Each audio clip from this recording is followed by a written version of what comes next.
pensar da transposição do Rio São Francisco? É um tema muito regional, não? Então nós estamos muito distantes. O que nós temos como uma confirmação de alguma maneira é que existem visões contraditórias, claramente. Eu conheço pessoas que são a favor na comunidade acadêmica e pessoas que são contra, não? O que nós observamos é que o Comitê da Bacia do São Francisco foi contrário à transposição, mas o Conselho Nacional de Recursos Hídricos, que está acima dentro da hierarquia, da estrutura de decisões, tomou uma decisão contrária a isso. Então, se você me pergunta pessoalmente, eu volto a dizer, não é que eu fique em cima do muro, mas efetivamente nós temos bastantes dúvidas sobre os seus resultados, tem um custo muito elevado, não é uma iniciativa nova, se fala de transposição desde o século passado. E aí, digamos, se eu tomo partido daquelas pessoas que eu conheço que estão envolvidas no Nordeste na gestão dos recursos hídricos e se colocam contrariamente, eu posso dizer então que eu sou aceito os argumentos dele e vejo neles uma consistência na argumentação. Mas não é fácil quando você não é um especialista stricto sensu na gestão da água do lado da engenharia, que não é meu caso, eu sou sociólogo, não? Então eu não quero apenas ideologizar essa questão. Então eu digo nesse sentido, eu acho que é muito importante que se leia, que se verifiquem todos esses debates e que se entendam os prós e contras. Existem contras que estão associados a quê? A degradação da qualidade da água do rio, a perda da qualidade da água do rio. Então, nesses debates, como por exemplo no debate das usinas hidroelétricas, sempre aparecem esse tipo de questões. Agora mesmo estamos acompanhando esse debate sobre as usinas sobre a usina mais recente aí na Amazônia, não?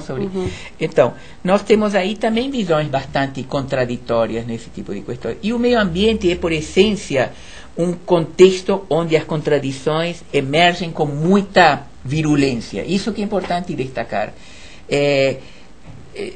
A temática ambiental, ela desperta polêmicas, ela desperta contraditórios, ela desperta polaridades, porque ela pega, ela toca nos interesses criados. Em cada situação que nós pudermos escolher, nós vamos encontrar que sempre há interesses criados que são questionados. Interesses econômicos, dos setores agrícolas, dos setores industriais, do setor de governo, das empreiteiras. Ou seja, porque a temática ambiental ainda é muito recente na sociedade. Há poucos anos que efetivamente se comprovam os danos que um determinado investimento gera para a sociedade, que são relatórios de impacto ambiental. A maior parte das obras de infraestrutura brasileira foram construídas sem nenhum tipo de avaliação ambiental. Hoje, quando se coloca como uma necessidade de qualquer investimento de infraestrutura ter um relatório de impacto ambiental, aparecem os questionamentos.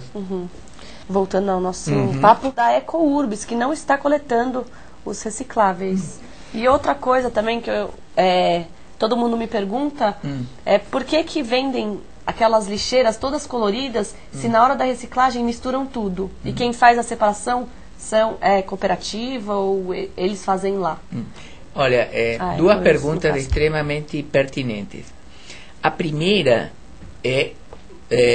ela é uma questão, digamos, do não compromisso da empreiteira com uma responsabilidade do contrato. É uma questão contratual. Então, essa é uma primeira questão, não? Então, cabe aos moradores denunciarem isso e trazerem essa questão para a prefeitura ou para a subprefeitura. Se ela tem que fazer isso e não está fazendo isso, tem que ser denunciada para que seja questionada, inclusive, dependendo da gravidade da questão, ser multada, etc. e tal, no seu... Por quê? Porque a coleta de resíduos sólidos no município de São Paulo é feita através de alguns consórcios que dividem a cidade por territórios. Então, tem empresas A, B, C e D. Não importa aqui dar os nomes, aqui foi citada uma delas. Não sei qual a região na qual essa empresa está realizando não realizando, não? Mas é uma responsabilidade da prefeitura. Eu queria aproveitar a oportunidade também para estar colocando um pouco um outro dedo na ferida. Quando da gestão anterior, no caso da gestão prévia ao período da eleição do Serra, houve uma proposta para implementar uma taxa de resíduos sólidos. E houve uma grande demagogia, um grande questionamento dessa taxa, e o fato é que hoje a cidade paga o preço por não ter a taxa. Porque essa taxa que seria cobrada da população de classe média, que era uma taxa, um valor, se a gente pensa, irrisório, muito baixo, mas como no Brasil todo mundo reclama porque os impostos, digamos, se cobram impostos e as pessoas não veem uma resposta, dá para entender porque isso não aconteceu. Mas não é bom para a cidade. Por quê? Porque os recursos disponíveis para qualquer tipo de avanço em termos de coleta seletiva e outros tipos de iniciativa, de implementação de mais cooperativas, etc. e tal, são muito reduzidos. Então, a prefeitura não tem uma margem de manobra para ampliar efetivamente esses programas. Não? Então, eu queria colocar isso porque a cidade sai perdendo com isso. Em toda a cidade de grande porte, cidades que têm uma estrutura adequada, porque São Paulo tem uma estrutura adequada de coleta, só que isto hoje é insuficiente. Nós precisamos ampliar a coleta seletiva porque vamos diminuir a pressão sobre os aterros, e os aterros já é uma coisa em si muito complicada de se manter. Cada vez será mais difícil. Nenhum município quer ter um aterro dentro do seu território. Sim. Então você vê a quantidade de problemas que vão emergindo. Falo de políticas públicas, falo de práticas da população, falo do território, do espaço disponível. Bom, então esse é um assunto que eu toquei. O outro assunto que colocou, a crise é bastante provocativa. Aqui eu vou tocar o assunto. Tá. Veja, não é o que ela diz é absolutamente coerente. Entretanto, a legislação nacional aprovou esse tipo de cores diferentes para os tipos de produtos que se jogam. Para mim era modinha da Europa, modinha dos Estados Unidos. Isso se manteve. Se você me pergunta virou se faz símbolo, sentido... Virou símbolo da reciclagem. Se você me pergunta se faz sentido, não. Mas são as políticas públicas que estão implantadas. E está implantada também agora no município de São Paulo. Então é um contraditório, eu concordo com você plenamente, mas é a forma como a política se implantou, teria que se rever isso, mas é muito recente que se implantou essa forma.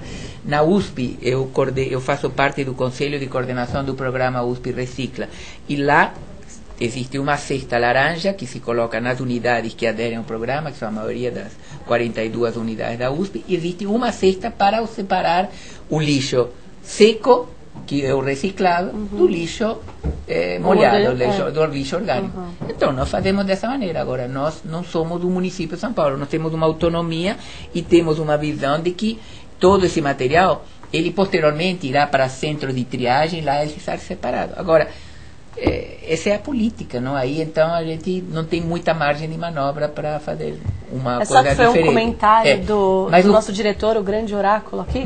Ele falou que as pessoas ficam confusas quando elas veem aquelas cores, onde vou jogar, ao invés de pensar, vão para o lixo convencional e acabam não mandando esse lixo para reciclagem. Então, é possível. Não, né? Sem dúvida é uma questão muito provável que aconteça. Veja, e nós temos uma coisa mais grave. A gente caminha hoje pela cidade de São Paulo, eu ando muito, eu gosto de andar, apesar da poluição, mas eu gosto de andar. E a gente não tem lugares para jogar o lixo que nós produzimos. Mesmo. Porque há uma enorme depredação desses equipamentos. Não se encontrou até hoje a solução. Se você circula pela cidade de São Paulo, você pode ter um festival de lixeiras diferentes tipos e nenhuma está dando muito certo. E as pessoas também não fazem a sua parte, porque eu acho também importante destacar isso. Ou seja, não podemos só colocar sempre a responsabilidade no poder público. As pessoas têm muito pouco cuidado com aquilo que é de interesse comum, interesse coletivo.